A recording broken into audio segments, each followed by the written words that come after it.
एक लड़की की इच्छा थी मैं आईएएस की परीक्षा दूं और कलेक्टर बनूं। उसने दीक्षा ली गुरुदेव से, सारस्वती मंत्र जप शुरू किया, प्राणायाम रोज करती थी, ध्यान रोज करती थी, सुबह जल्दी उठने का नियम।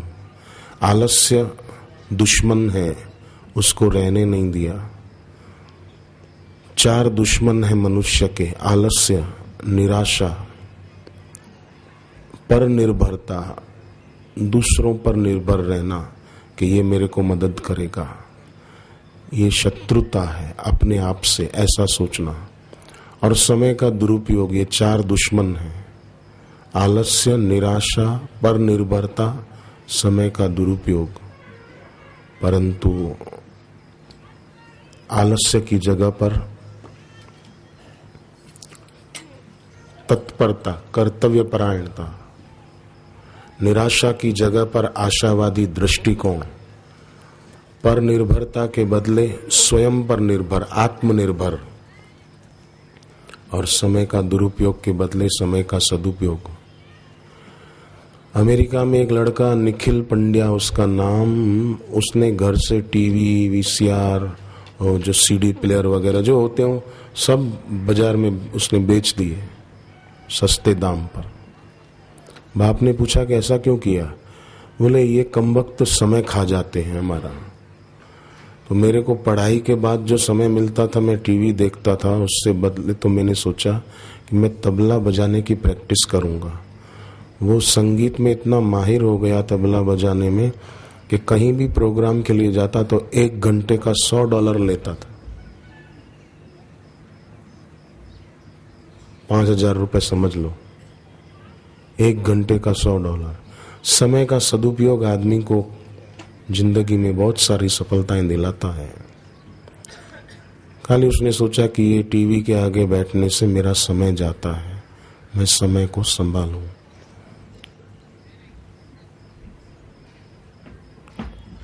तो अभी प्रभात का समय है। एक तो हम लोग प्राणायाम करेंगे, दूसरे कुछ योगासन करेंगे जिससे शरीर निरोग रहे, सत्वगुण बढ़े। आसनेन रजोहंति, योगासन और प्राणायाम करने से रजोगुण दूर होता है। आसनेन रजोहंति, रजोगुण का नाश होता है और सत्वगुण बढ़ता है। जिसका सत्वगुण बढ़ता है उसकी स्मरण शक्ति भी बढ़िया होती है, वो निर्णय अच्छे लेता है और परिणाम में सुख पाता है।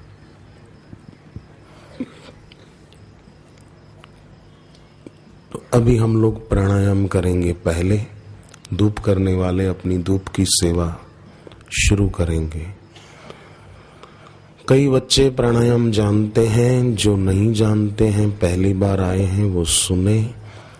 प्राणायाम, बुखार तो 5-10 साल में एक आध बार आए तो आए, कईयों को तो महीने में एक बार बुखार आ जाता है, 2 गोलियां खाते रहते हैं।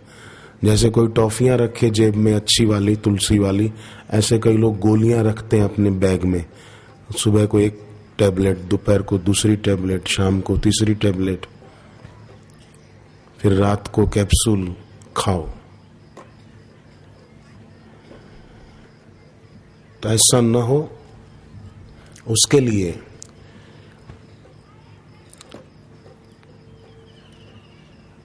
थल बस्ती का प्रयोग किया जाता है ताकि याद शक्ति भी बढ़िया हो, रोग प्रतिकारक शक्ति बनी रहे और अंग्रेजी दवाओं का शिकार न होना पड़े।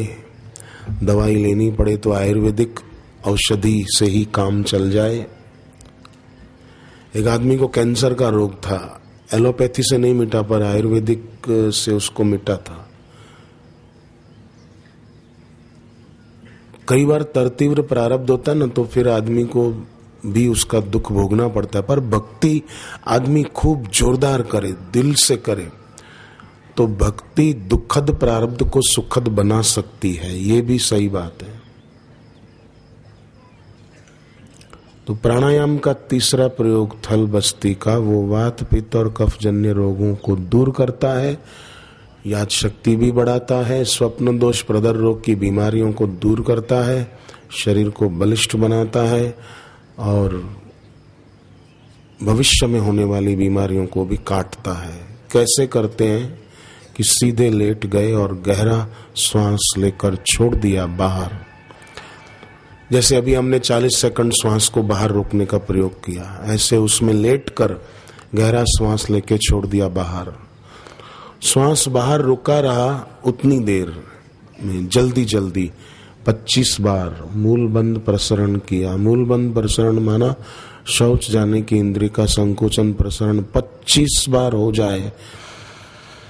श्वास ले लिया, फिर 2-4 बार श्वास चलने दिया जैसे चलता है, दोबारा गहरा श्वास लेकर छोड़ दिया बाहर और श्वास को बाहर रोककर फिर वैसा ही 25 बार किया।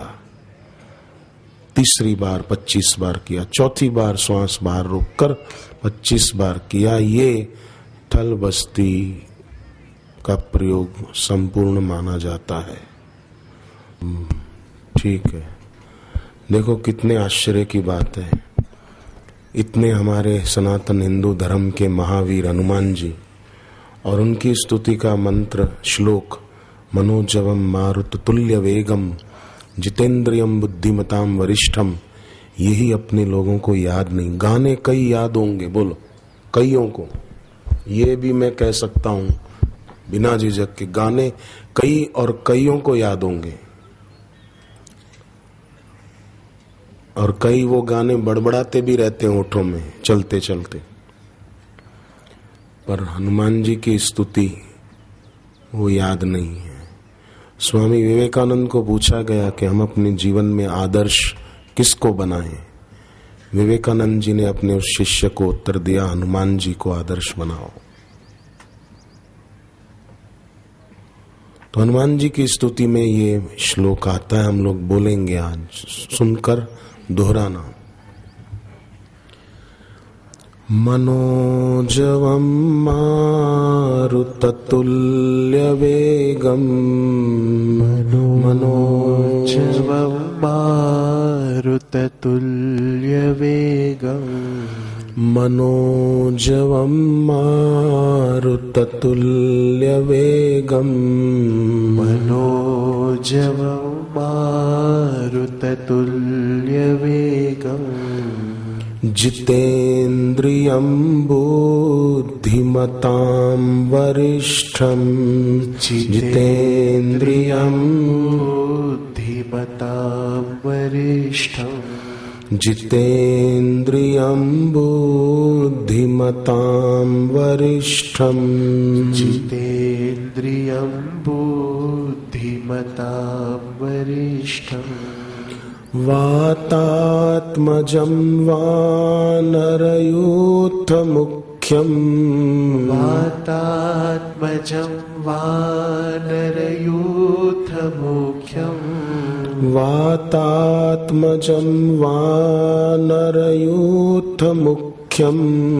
वातात्मजं वानरयूथमुख्यं, श्रीरामदूतं शरणं प्रपद्ये, श्रीरामदूतं शरणं प्रपद्ये, श्रीरामदूतं शरणं प्रपद्ये, श्रीरामदूतं शरणं प्रपद्ये। ये हनुमान जी की स्तुति में कहा जाता और कहना चाहिए। मैं तो रोज एक बार बोलता हूँ, सुबह मेरा नियम है, जैसे मेरा गुरु मंत्र जप का नियम है, ऐसे रोज सुबह एक बार ये बोलने का मेरा बहुत समय से नियम है, बोलना चाहिए।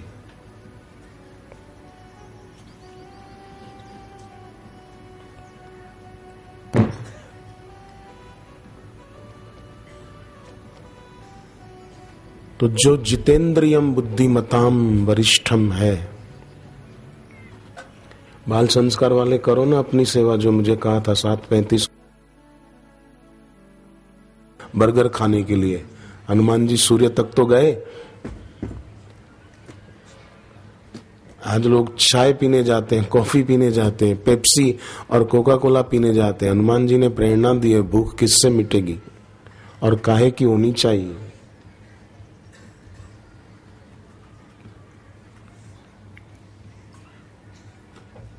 इसलिए आज के युग में विद्यार्थियों को चाहिए कि वो गुरु की उपासना करे, गुरु से दीक्षा लेकर जप करे।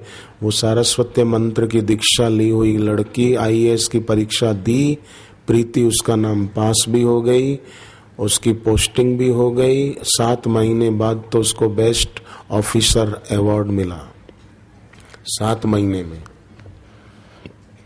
दूसरा एक लड़का गुजरात के बड़ौदा शहर का, उसकी भी इच्छा थी मैं आईएएस की परीक्षा दूं, सारस्वत मंत्र जपता था,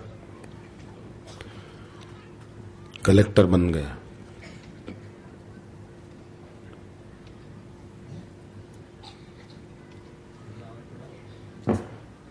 संभावना को जो वास्तविकता बना दे वो समझदार व्यक्ति है। एक बीज में से वृक्ष हो सकता है तो हर बीज में से वृक्ष हो सकता है। एक विद्यार्थी अगर क्लास में फर्स्ट आ सकता है तो दूसरा क्यों नहीं आ सकता? फेल क्यों हो जाता है कोई? दूसरा समझो फर्स्ट ना आए तो दूसरे स्थान पर परसेंटेज अपने अच्छे लाए। ये आज जो प्राणायाम प्रयोग किए, ये अगर रोज कोई करते रहे तो निश्चित रूप से उसको सफलता के शिखर पर पहुंचने से दुनिया की कोई शक्ति रोक नहीं सकती। और विद्या प्राप्ति का मंत्र सारस्वत मंत्र दीक्षा में जरूर लें।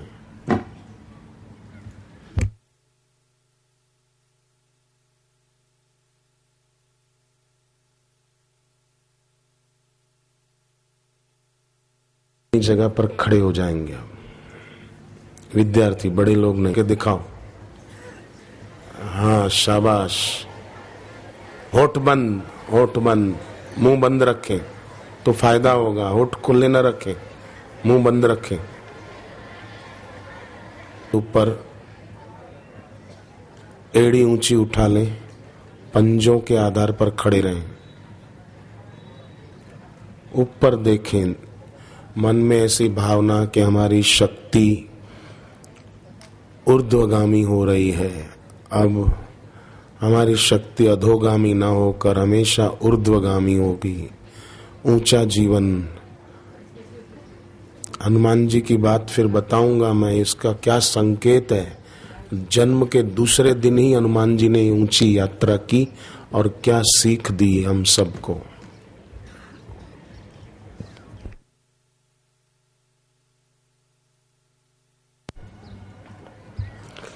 बस हाथ नीचे करें, फिर दोबारा 2-3 बार ऐसा कर लें अपने आप से, ताकि सतत हाथ ऊपर रखेंगे थक जाएंगे ना।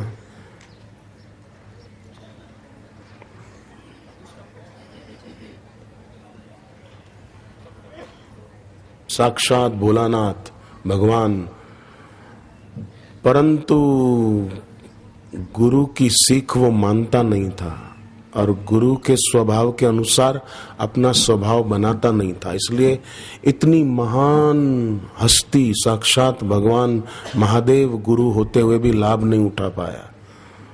तो व्यक्ति देखे कि मैं अपने जीवन में दशमुख होने के रास्ते पर हूं या दशरथ होने के रास्ते पर हूं।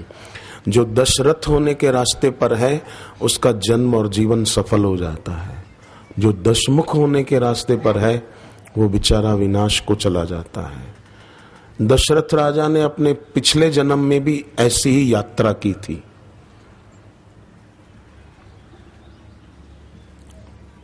तब उनका नाम मनु महाराज था, उनकी पत्नी का नाम शतरूपा था।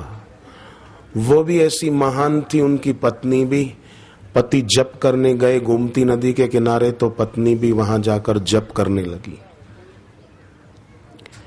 याज्ञवल्क्य ऋषि ऐसे महान थे कि उनकी पत्नी, याज्ञवल्क्य ऋषि ने कहा कि मैं धन संपत्ति छोड़कर जा रहा हूं तो ये तुम संभालो। तो पत्नी कहती है कि नहीं, जिस संपत्ति को तुच्छ नगण्य जानकर आप उसको छोड़कर जा रहे हो, तो वो संपत्ति मैं अपने पास रखूं, उससे मेरा क्या भला होगा, मैं भी तपस्या करूंगी।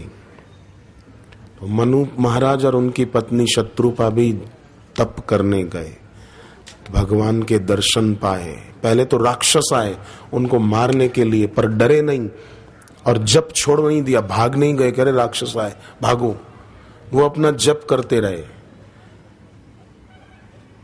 घबराहट पैदा होना और घबरा जाना ये मानव धर्म के विपरीत है।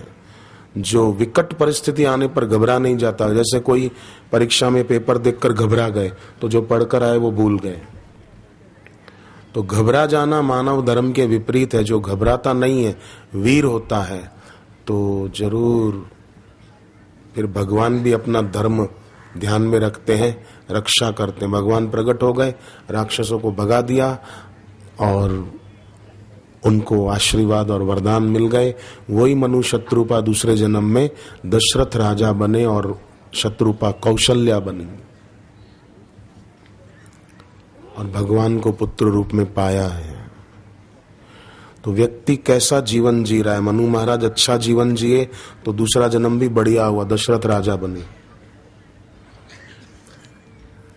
और साधारण लोगों की तरह अगर जीवन जीते रहे, बेकार गंवाते रहे, तो फिर प्रताप भानु राजा था, वो जीवन गंवाता था, दूसरे जन्म में रावण बन गया। और मनु महाराज ने जीवन सार्थक किया, जप तप करके दशरथ राजा बन गए। और वो प्रताप भानु दूसरे जन्म में भी फिर दशमुख वैसा ही करता है, गुरु तो किए पर गुरु की बात नहीं मानता। शिव जी गुरु है, तुम त्रिभुवन गुरु वेद बखाना, और वो गुरु की नहीं मानता था। तो दशमुख दशरथ जी के जीवन में गुरु है, गुरु भक्ति भी है। तो हर व्यक्ति अपने अंदर देखे, मैं दशमुख होने के रास्ते हूं या दशरथ होने के रास्ते हूं, प्रार्थना करनी चाहिए कि मैं दशरथ बनने के रास्ते चलूं, दशमुख होने के रास्ते न जाऊं। हे भगवान, हे नाथ, हे गुरुदेव, मेरे को सद्बुद्धि दो, मैं दशरथ होने के रास्ते चलूं। मतलब 10 इंद्रियों पर लगाम डालकर उन्होंने भगवान को पुत्र रूप में पाया था। मैं गुरुदेव की कृपा से भगवत तत्व का अनुभव करूं और अपना कल्याण कर लूं।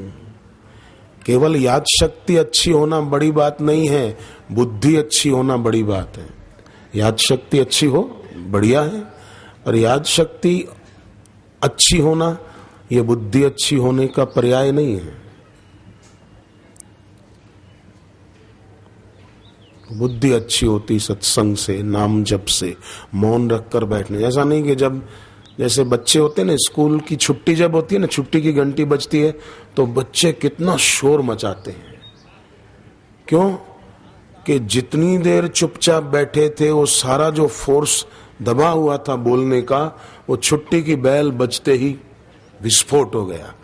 हो इतना शोर होता है। और बच्चों को भी स्वतंत्रता में मजा आता है ना, भाई अब छुट्टी हो गई, चलो भागो, खुश हो जाते हैं। और अगर शनिवार हो तो उस दिन ज्यादा खुश होते हैं कि कल रविवार है, छुट्टी। निकम्मा टाइम जाएगा उसकी खुशी होती है। निकम्मा समय बिताएंगे, खेलेंगे कूदेंगे, घूमेंगे फिरेंगे, फालतू टाइम गंवाएंगे, उसकी खुशी होती है। तो ये समझदारी की बात नहीं है। अब बच्चों में प्रसाद बांटा जाएगा, गुरुदेव का आदेश ऐसा आया है। वो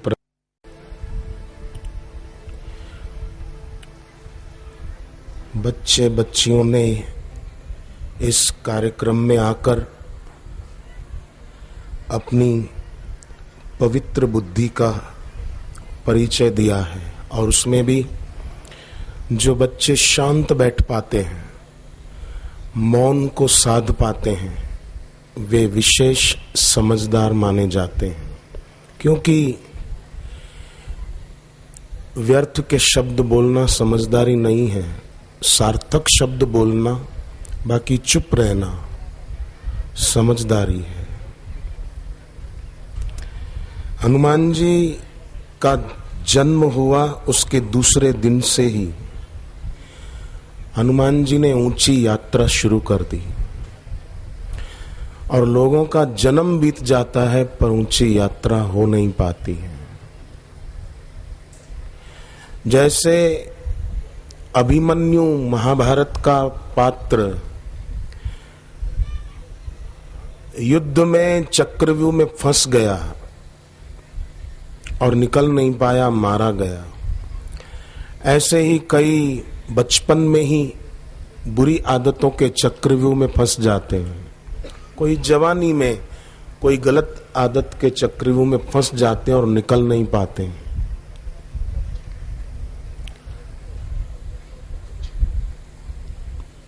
पर वे धनभागी हैं जो सत्संग में आए और वो यात्रा शुरू करें जिसका संकेत हनुमान जी ने किया है।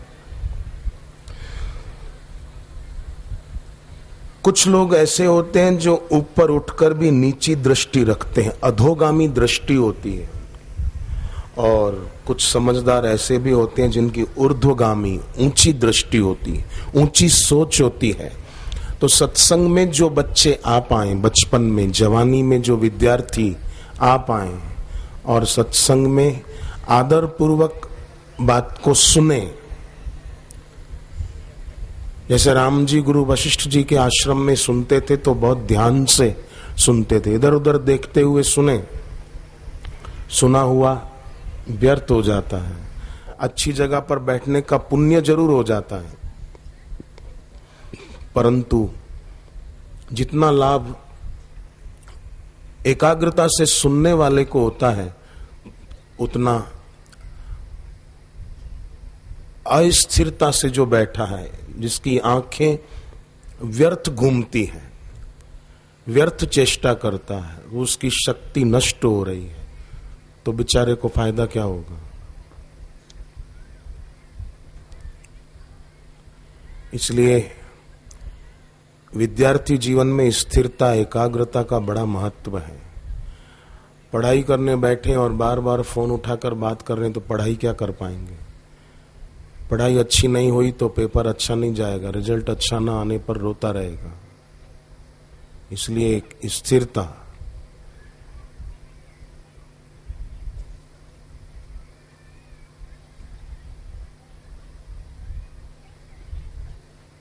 मौन। हनुमान जी दूसरे दिन छलांग लगाते हैं। एक तो कारण ये हम लोग जानते हैं कि उगते हुए सूरज को फल समझा और खाने के लिए गए। पर जो हनुमान जी जितेंद्रियम बुद्धिमताम वरिष्ठम हैं, जय हनुमान ज्ञान गुण सागर, जय कपीस त्यों लोक उजागर, जो ज्ञान और गुणों के सागर हैं, वो हनुमान जी को ये पता नहीं था कि वो सूर्य है, फल नहीं है। और अगर पता था तो गए क्यों? तो देखो, पौराणिक सत्य ये है कि उस दिन हनुमान जी ने देखा कि राहु सूर्य को ग्रसने आ रहा है। हनुमान जी ने सोचा कि जिस सूर्य वंश में मेरे भगवान राम अवतार लेकर आने वाले हैं, उस सूर्य को ये राहु निगल जाए क्या समझता है, मैं मेरी सेवा क्यों चूक जाऊं। और हनुमान जी ने छलांग लगाई और एक छलांग में हनुमान जी सूर्य नारायण तक पहुंच गए।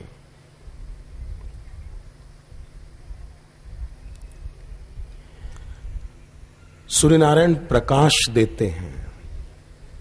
हनुमान जी ने ये छलांग लगाकर एक शिक्षा तो ये दी है कि व्यक्ति में ऊंची यात्रा करने की भावना होनी ही चाहिए, नीचा जीवन छोड़ने की व्यक्ति की लगन होनी चाहिए। कि मैं और साधारण लड़के लड़कियों की तरह नीचा जीवन न जीकर मैं हनुमान जी से प्रेरणा पाऊं कि उन्होंने ऊंची यात्रा की, एक छलांग में सूर्य तक पहुंच गए। और दूसरी प्रेरणा हनुमान जी ने ये दी है कि अपने अंदर सत्कर्म, सेवा का भाव, राहु सूर्य को न ग्रस ले उसके पहले मैं सूर्य की रक्षा करूं। जीवन में प्रकाश की भूख और प्रकाश की रक्षा, आज लोगों की नजरें कितनी स्थूल, बस मैं इससे बात करूं, मैं इससे दोस्ती करूं, मैं इससे शादी करूं, मैं अमेरिका जाऊं, मैं कनाडा जाऊं, मैं इंग्लैंड जाके रहूं, मैं स्टडी वीजा लेकर इंग्लैंड जाऊं। बस लोगों की दृष्टि कितनी सीमित हो गई है। और हनुमान जी देखो कि राहु सूर्य को निगल न जाए उसके पहले मैं सूर्य की रक्षा करूं, और पहुंच गए और राहु से सूर्य को बचाया। फिर क्या हुआ? हनुमान जी ने फिर प्रेरणा दी कि आप अच्छा काम करोगे जीवन में तो आपका विरोध करने वाले भी जीवन में आएंगे, मिलेंगे आपको। हनुमान जी ने तो अच्छा काम किया था, राहु से सूर्य को बचाया था, पर राहु गया इंद्र देवता के पास और कहा कि ये बीच में कौन आ गया? आज ग्रहण था और ये हनुमान जी आप मुझे न्याय दिलाइए। तो इंद्र राहु का पक्ष लेकर आते हैं और हनुमान जी पर वज्र से प्रहार कर देते हैं। आज देखो ये नहीं हो रहा है, कुप्रचार करने वाले, झूठी अफवाहें उड़ाने वाले, कई इलेक्ट्रॉनिक मीडिया वाले गंदी और गलत बातें फैलाते हैं और कई बार कुछ लोग उनका साथ भी दे देते हैं और वे भी भक्ति पथ से विमुख हो जाते हैं। कुछ ऐसे होते हैं। तो इंद्र ने राहु का पक्ष ले लिया। राहु सूर्य को मिटाना चाहता था और हनुमान जी सूर्य की रक्षा करना चाहते थे। सूर्य की रक्षा करने वाले हनुमान जी पर सूर्य को मिटाने की भावना रखने वाले की बात मानकर इंद्र देवता ने हनुमान जी पर वज्र से प्रहार कर दिया। पर फिर भी हनुमान जी ने अपनी सेवा नहीं छोड़ी। हनुमान जी ने प्रेरणा दी, अच्छा काम करने के लिए आप आगे बढ़ो और कितनी भी रुकावट कोई बीच में डाले पर आप अपना अच्छा काम जो कर रहे हो वो छोड़ना नहीं, जप छोड़ना नहीं, सत्संग छोड़ना नहीं, उपासना और भक्ति का रास्ता छोड़ना नहीं। अपने जीवन में एकाग्रता, स्थिरता, मौन, हरि सुमरन, उसको महत्व देना। गुरुदेव ने बचपन से कैसे इसको महत्व दिया, पूज्य बापू ने भी बचपन से इसको महत्व दिया। बचपन से ही ऊंची यात्रा। ध्यान का स्वाद लगा तब ऐसे रहे न मछली जल बिन जैसे। ऐसी एक लगन हो। ध्रुव ने बचपन में ऊंची यात्रा की, बचपन में दीक्षा ले ली। तो आप इस उम्र में आए हैं, तो यहां आए हैं तो एक और भी काम करें, स्थिरता से बैठने का वो रखे नियम अपने। सेवादारी ध्यान दे, बहनों की तरफ हलचल बहुत है, तो ऐसे बच्चों को न बिठाएं जो हलचल वाले हैं। और 13 साल की उम्र में आश्रम में आने के बाद बापूजी जब सत्संग करते थे, मैं एक सेकंड भी इधर उधर नहीं देखता था, सतत बापूजी पर ही नजर रखता था। मुझे अभी तक वो दिन याद है, आज से 30 साल पहले के। और उसके बाद भी ज्यों ज्यों दिन बीतते गए, हम जब सत्संग में बैठते जरा भी इधर उधर नहीं देखते थे, और झोंके तो कभी खाए ही नहीं सत्संग में। गुरुजी सत्संग करते थे, शाम को हम लोग सेवा करके आश्रम में दिन भर बैठते थे, तो एकाग्रता पूर्वक गुरुजी के तरफ देखते हुए ही सुनते थे। जितनी व्यक्ति में एकाग्रता होगी, स्थिरता होगी, उतना वो व्यक्ति पहले अंदर से ऊंचा उठता है, फिर बाहर ऊंचा उठता हुआ दिखता है। पहले आदमी भीतर गिरता है, फिर बाहर गिरता है। पहले भीतर उन्नत होता है, फिर बाहर उन्नत होता है। इसलिए अपनी स्थिरता बढ़ानी चाहिए, एकाग्रता बढ़ानी चाहिए, मौन रखना चाहिए। ध्रुव 6 महीने तक अगर बैठ सकते हैं एकाग्रता पूर्वक, तो हम क्यों नहीं बैठ सकते कुछ घंटे तक।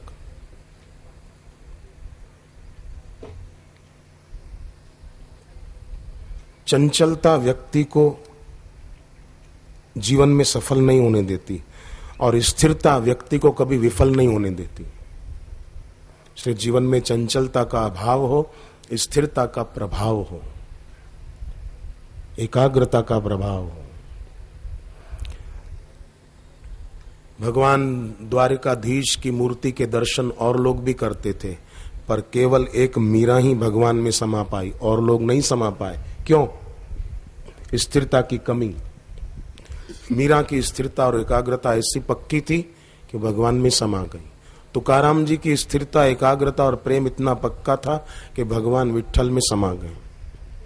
भानुदास जी एकनाथ जी के प्रपितामह, दादा के पिता, वो कितने महान थे। बचपन से भगवान की भक्ति में उनका मन था।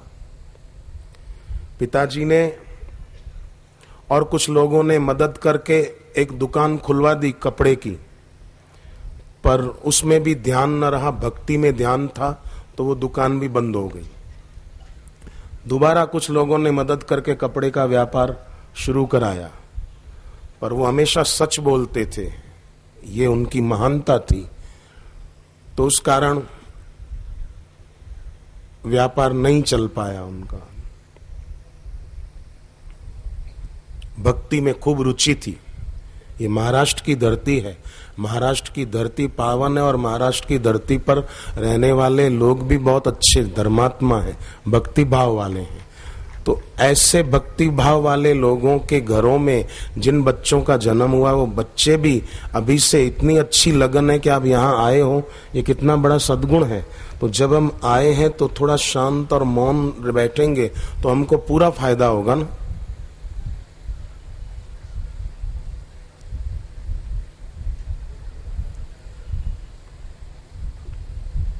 हनुमान जी ने हमको जो सीख दी है कि ज्ञान की, सत्य की और सेवा की भूख व्यक्ति को सचमुच ऊंची उड़ान देती है। और ज्ञान की, सत्य की, सेवा की भूख न हो तो फिर वो आदमी मैकडोनल्ड में जाएगा, पिज्जा हट में जाएगा, चाउमीन, पिज्जा, बर्गर खा के अपने पेट में गड़बड़ खड़ी करेगा। फोन रखेगा, मौन नहीं रखेगा।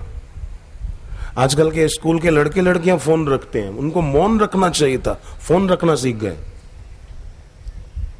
मानो उनकी बड़ी फैक्ट्रियां चल रही है, बड़े कारोबार चल रहे हैं, जो विद्यार्थी फोन रखते हैं।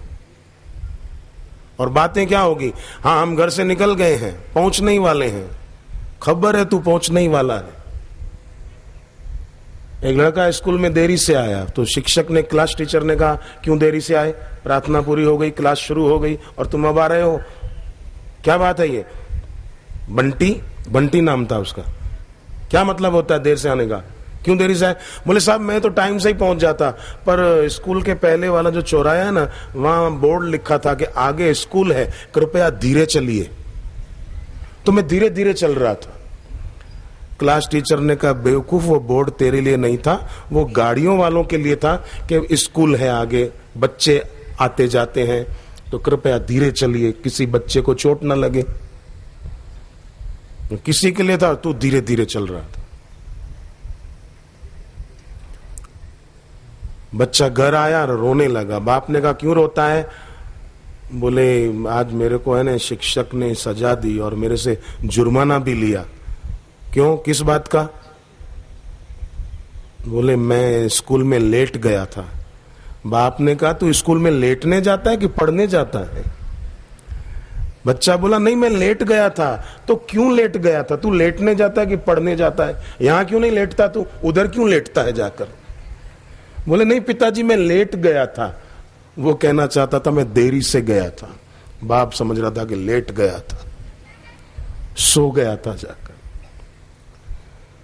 लगन जब होती है विद्यार्थी की, तो वो विद्यार्थी सचमुच अपने जीवन में स्थिरता को, एकाग्रता को महत्व देता है। लगन ना हो तो इधर देखे उधर देखे, बस पढ़ाई में ध्यान न दे, फिर बेचारे को ट्यूशन के लिए जाना पड़े। बड़े लोग बैठे हैं, आप उनसे पूछो, ये भी पढ़े लिखे हैं, ग्रेजुएट हैं। इनसे बड़ों से मैं आपसे पूछता हूं, आप इशारा करना हाथ से। आप लोग बचपन में पढ़ते थे, क्या आपको ट्यूशन की जरूरत पड़ी थी? बोलो भाइयों। बहनों आप बताओ, बड़ी बहनें जो बैठी हैं, ये देखो इनके हाथ, इनको जरूरत नहीं पड़ी थी, ये भी पढ़ते थे और अच्छे अंकों से पास होते थे। ऐसा नहीं कि ग्रेस मार्क से पास होते थे, अच्छा रिजल्ट आता था, ट्यूशन की जरूरत नहीं पड़ती थी। तो आजकल पड़ती है क्यों? कि एक तो जमाना मिलावट का, इनके जमाने में तो दूध कुंवारा मिलता था, आजकल दूध के भी पानी के साथ फेरे फिरा देते हैं, दूध की पानी से शादी करा के फिर बेचते हैं, दूध कुंवारा नहीं मिलता। सब्जियों में भी केमिकल, अंगूरों में केमिकल, दवाइयां छांटनी पड़ती है,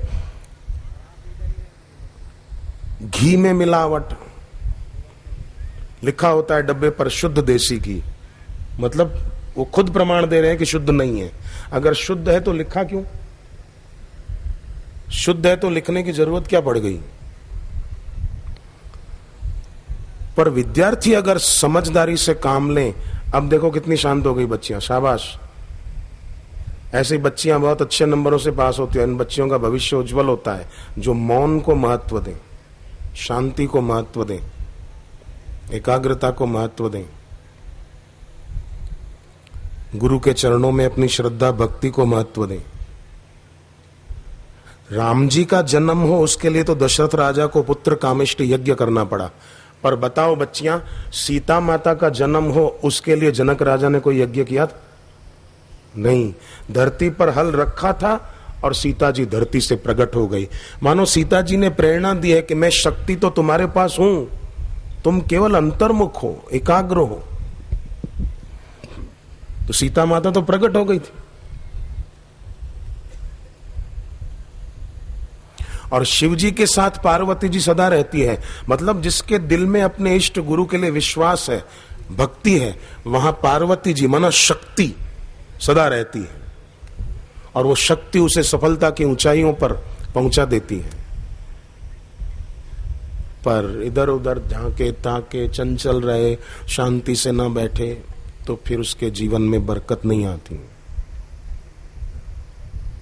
मां ने कहा, बेटे ये ले करमंडल और पैसे जा दूध लेकर आ। बच्चा गया दूध लेने, लौट कर आया थोड़ी देर के बाद तो दूध का बर्तन खाली। मां ने कहा, क्यों दूध नहीं लिया? बोले लिया था। तो फिर बर्तन खाली क्यों? बोले मैं आ रहा था तो मेरे पीछे एक जीप वाला पी पी पी पी कर रहा था, तो मुझे लगा वो कह रहा है दूध पी पी पी, तो मैं वहीं बैठ के पी गया। मां ने कहा वो हॉर्न बजा रहा था पी पी, मतलब तू साइड हो जा, और तू दूध पी गया। मां ने कहा ठीक है चल, चाय पिए उसे तो अच्छा है दूध पिया, कोई बात नहीं बेटे, चलो अब अच्छे बच्चों की तरह जल्दी तैयार हो जाओ, स्कूल जाने के लिए ड्रेस पहनो अपना स्कूल का। बच्चा तैयार हुआ तो मां ने पूछा, एक बात बता बेटे, तुझे स्कूल में सबसे अच्छा कौन लगता है? तो बच्चा बोला, स्कूल का चपरासी सबसे ज्यादा अच्छा लगता है। क्यों? बोले वो छुट्टी की घंटी बजा देता है ना मां, वही अच्छा लगता है मेरे को। तो अब बच्चे को लगता है कि स्कूल का चपरासी छुट्टी की बेल बजाता है तब छुट्टी होती है। नहीं, जो मैनेजमेंट वालों ने टाइम निर्धारित किया हो वो टाइम होने पर बेल बजा देता है वो। ऐसे ही दुखों से, समस्याओं से, संकटों से छुट्टी कोई ऐरा गहरा व्यक्ति नहीं दिला सकता। ईश्वर और ईश्वर को पाए हुए गुरु कृपा कर देते हैं तो आदमी हर कष्ट से, हर मुसीबत से छूट जाता है, हर संकट से मुक्त हो जाता है, उसका ये लोक और परलोक संवर जाता है, जन्म मरण की जेल से छूट जाता है।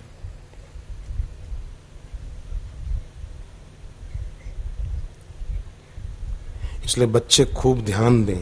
हनुमान जी की ये सीख हमें बहुत सुंदर प्रेरणा देती है। हनुमान जी सूर्य तक पहुंचना चाहते थे और पहुंच गए, परंतु आप देखो संपाति और जटायु दो भाई थे, दोनों पक्षी गिद्ध हैं, ये दोनों भी सूर्य तक पहुंचना चाहते थे पर पहुंच नहीं पाए। छलांग भी बड़ी उड़ान भरी, उनके पास तो पंख थे, हनुमान जी के पास पंख नहीं थे।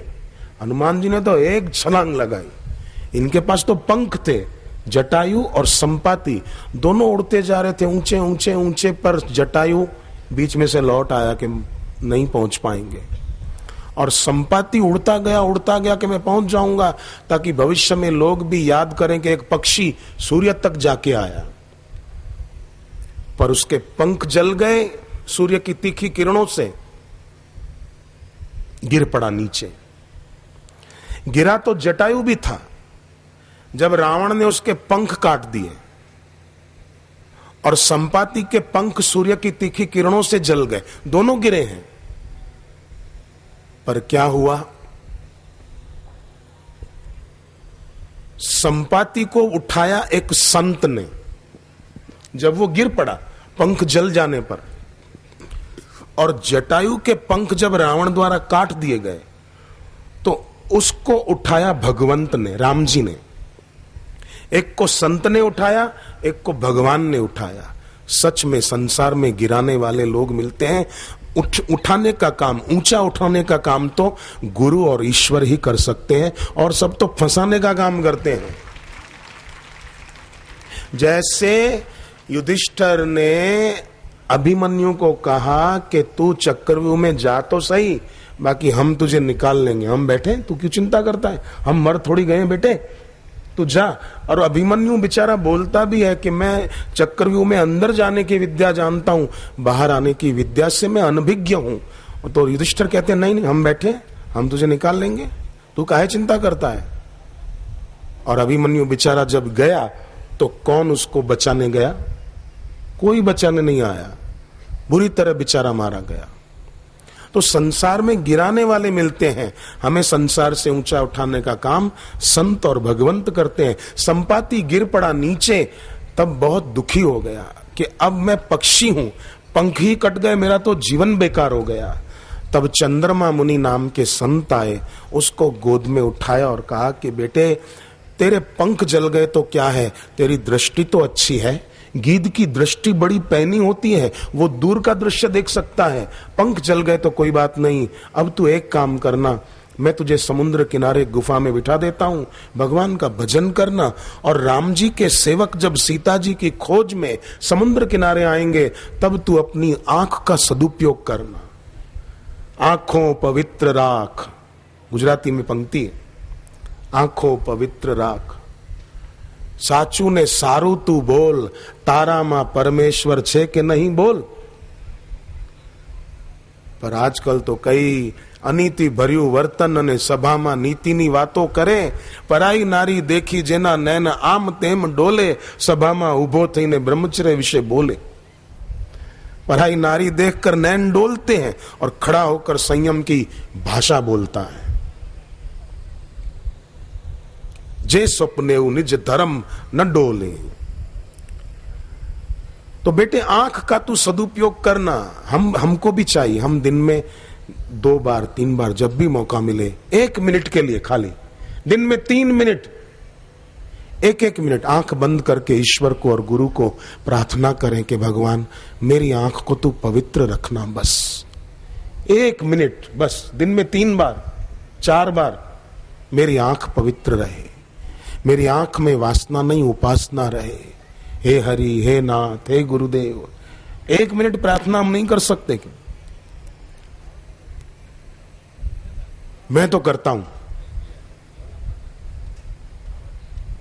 और इस प्रार्थना से बहुत फायदा होता। मेरी आंख को तू पवित्र रख दाता, मेरी आंख में विकार नहीं निर्विकारिता रहे, मेरी आंख में काम नहीं राम रहे। प्रार्थना में बहुत शक्ति।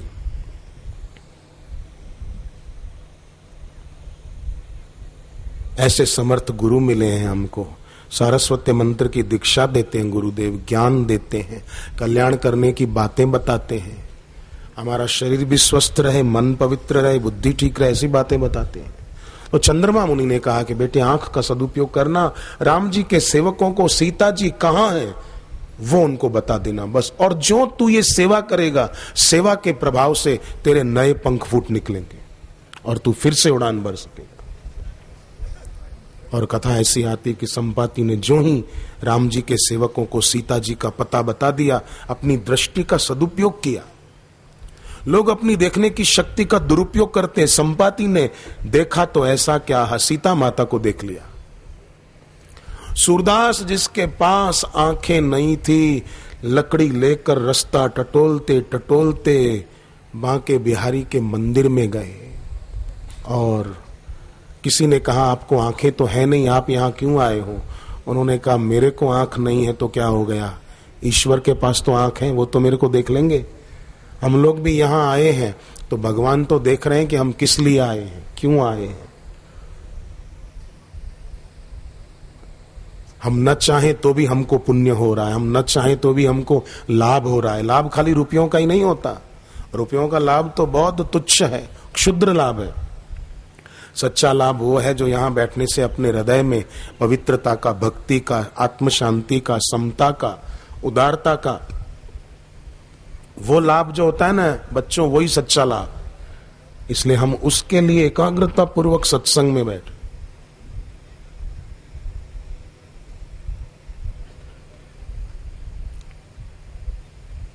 सत्संग से ही ये ऊंची यात्रा जो हनुमान जी ने सीख दिया वो हो पाएगी। संपाति ने जो सीता माता का पता बताया, पंख नए फूट निकले और संपाति उड़ान भरते हुए राम जी के दर्शन करने चले गए। तो पहले सूर्य तक नहीं पहुंच पाए जटायु और संपाति, पर जो उन्होंने सेवा की संपाति राम जी तक पहुंच गए। और जटायु ने भी तो सेवा की ना, सीता जी को रावण से छुड़ाना चाहता था, सेवा की भावना, भक्ति भाव से सेवा की, पंख कट गए, राम जी ने आकर गोद में उठाया। फिर तो जटायु बोलते हैं कि पहले मैं सूर्य तक पहुंचना चाहता था पर नहीं पहुंच पाया, पर आज मैंने खाली थोड़ी सेवा की तो देखो जिस भगवान में कई सूर्य पैदा होकर खत्म हो जाएं, उस भगवान ने मुझे अपनी गोद में उठा रखा है। ये सेवा, भक्ति की, स्थिरता और एकाग्रता की कितनी महिमा है।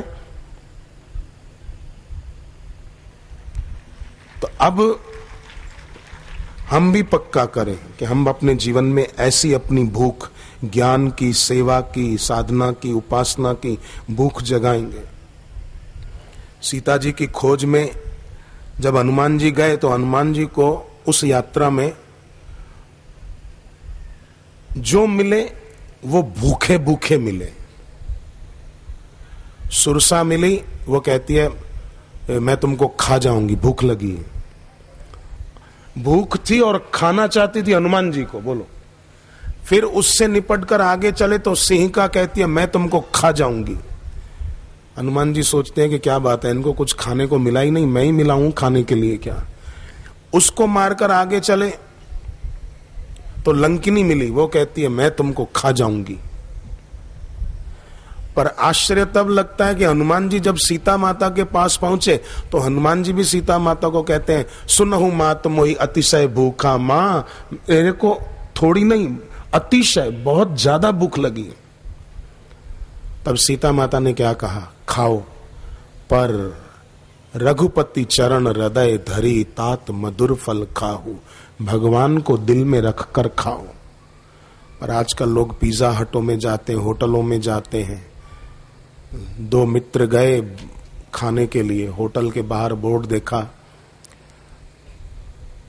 कि शुद्ध शाकाहारी भोजन चाहिए तो इधर और मांसाहारी भोजन चाहिए तो इधर। तो उन्होंने सोचा मांसाहार कौन करे, अपन तो प्योर वेजिटेरियन। शाकाहारी बोर्ड जो लगा था उस तरफ गए। फिर आगे बोर्ड लगा था डालडा का खाना हो तो इधर और देसी घी का खाना हो तो इधर। तो सोचा डालडा का कौन खाए, तो देसी घी का खाना खाएंगे। तो उधर गए तो दो बोर्ड और लगे थे, नगद खाना हो तो इधर और उधार खाना हो तो इधर। तो सोचा नगद कौन खाए, उधार बाद में देंगे पैसे। तो उधार खाना है तो इधर, उस तरफ गए तो होटल से बाहर पहुंच गए। देखा कि वो टेबल कुर्सी थे कहां गए, वन बाहर कैसे आ गए। पीछे मुड़कर देखा तो बोर्ड लगा था अंदर आना सख्त मना है।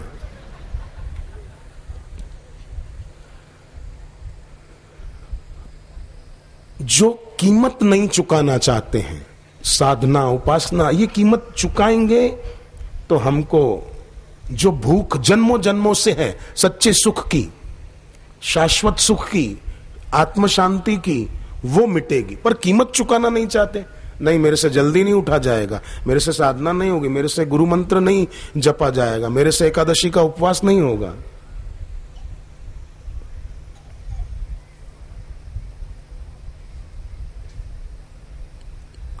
ये कीमत चुकाएं।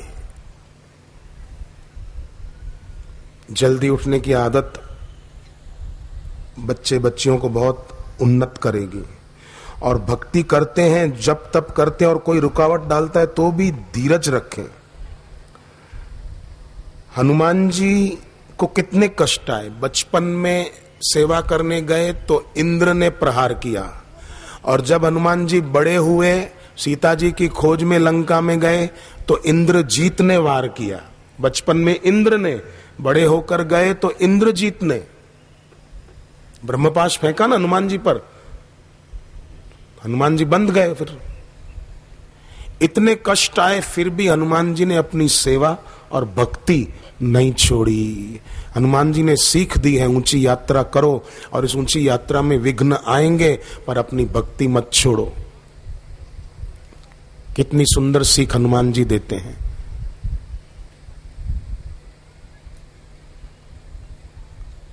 हनुमान जी को जप भी बहुत अच्छा लगता है। हनुमान जी प्रेरणा देते हैं कि आज के युग में भी युवान भाई बहनें, बच्चे बच्चियां जप को महत्व दें, गुरु मंत्र की दीक्षा लें, और उसका जप किसी को, मंत्र किसी को बताना नहीं चाहिए। एक लड़के ने मुझे कहा कि मैंने अपना मंत्र किसी को बता दिया, अब क्या करूं, बड़ा दुख हो रहा है। अब पछतावा होता है कि मैंने उसको अपना गुरु मंत्र क्यों बताया। मैंने कहा, देख एक काम कर, कम से कम 11 बार गुरु गीता का पाठ कर। एक दिन में न कर पाए तो 11 दिन का अनुष्ठान गुरु गीता का, कि रोज 3 अध्याय गुरु गीता के मैं पढ़ूंगा। 11 दिन में 11 पाठ हो जाएंगे 3 अध्याय के। और मन ही मन माफी मांगना कि गुरुदेव अब दोबारा ये मैं गलती कभी नहीं करूंगा, अपना गुरु मंत्र किसी को नहीं बताऊंगा। तो फिर वो गुरु मंत्र की शक्ति काम करेगी और जप करने से भला होगा। एक बच्ची दिल्ली से आई थी, बच्चे सुन रहे हैं सब, बच्चियां सुन रही हैं ना सब। एक बच्ची दिल्ली से और बच्चियों के साथ शिविर थी अहमदाबाद के आश्रम में बच्चों के लिए, दिवाली पर तो आई थी। तो उसने 7 दिन की शिविर थी। अगले दिन फोन किया, पिताजी से कुछ बात करनी थी उसको। फोन किया तो पता चला पिताजी की तबीयत अचानक बहुत खराब हो गई है। तो बच्ची ने क्या किया, आश्रम में थी अहमदाबाद में, पिताजी दिल्ली में। तो आश्रम में वट वृक्ष है, नासिक आश्रम में भी है। वहां गुरुदेव ने शक्तिपात किया है कि लोग परिक्रमा करें तो उनकी मनोकामना पूरी हो। तो वो बच्ची परिक्रमा करते करते जप कर रही थी, संकल्प करके मेरे पिताजी की तबीयत अच्छी हो जाए। और निर्दोष बच्ची, निर्दोष दिल, मन में कोई सांसारिक इच्छाएं नहीं, पवित्र दिल था बच्ची का। हृदय से प्रार्थना करते करते, जप करते करते परिक्रमा की। तीसरे दिन बच्ची ने घर फोन किया पिताजी को कि अब कैसी है तबीयत। तो पिताजी ने कहा, तेरी वजह से अब मेरी तबीयत एकदम अच्छी है। तो बच्ची पूछती है, मेरी वजह से? बाप ने कहा, हाँ बेटी तेरी वजह से। मुझे बापूजी ने स्वप्न में दर्शन दिए और कहा कि आपकी बेटी अहमदाबाद आश्रम में जप कर रही है, चिंता मत करना, तुम ठीक हो जाओगे। और अब मैं ठीक हूं। तो व्यक्ति जब लगन से इस भक्ति की राह पर चलता है और विघ्न आने पर भी धीरज रखता, हिम्मत हारता नहीं है। अब आप देखो, दशरथ राजा भी भक्ति करते थे, कौशल्या जी भी करती थी, दशरथ जी के बेटे भरत, शत्रुघ्न, राम जी, लक्ष्मण जी भी करते थे। पर अचानक दशरथ राजा का देहांत हो गया तो क्या कौशल्या माता ने भक्ति छोड़ दी? बोलो बच्चों, भरत जी ने भक्ति छोड़ दी? कि हम इतनी भक्ति करते थे, वशिष्ठ जी जैसे गुरु थे, फिर हमारे पिताजी की मृत्यु क्यों हो गई? ऐसा नहीं सोचा। उन्होंने सोचा शरीर है, शरीर तो आज नहीं तो कल छोड़ना पड़ता है। हाँ, फर्क ये होता है कि कोई, किसी का प्रारब्ध ज्यादा आयु का होता है, किसी का कम आयु में विदाई लेने का होता है। तो उसका मतलब ये नहीं कि भाई उसके कोई पाप थे इसलिए, या ऐसा क्यों वैसा क्यों, नहीं, आनंद में। मृत्यु, किसी की मृत्यु पर अफसोस तब करो जब उसने अपना जीवन ठीक नहीं जिया। पर अपने परिवार में किसी ने जीवन बढ़िया जिया है, सेवा की है, भक्ति की है, सुमिरन किया है, दीक्षा ली है, तो फिर उसकी मृत्यु पर अफसोस नहीं करना चाहिए, क्योंकि उसने अपना जीवन सफल किया है। अफसोस तो उसकी मृत्यु पर करे जिसने दीक्षा नहीं ली, सेवा नहीं की, उपासना नहीं की, एकादशी के व्रत नहीं किए, उसकी मृत्यु पर दुखी हो कि अपना जीवन बिगाड़ के गया कमबख्त। ईश्वर ने दिया था उपहार, ईश्वर के दिए हुए उपहार का उपहास कर दिया।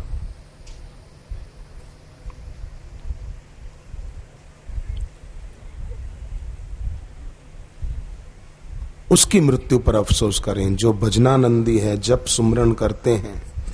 अब मैं आपको बताऊं, सूर्य भगवान को हम जल देते हैं। जो बच्चे सूर्य को अर्घ्य देते हैं और सारस्वत मंत्र जपते हैं, वो बच्चे जरूर महान बनते हैं, क्योंकि विद्या की देवी है भगवती सरस्वती, उसका नाम जप किया तो मंत्र का प्रभाव जरूर अपने जीवन में उन बच्चों को दिखाई देगा। कईयों को दिखाई दिया है और कईयों को जो जपते रहेंगे उनको दिखाई देगा।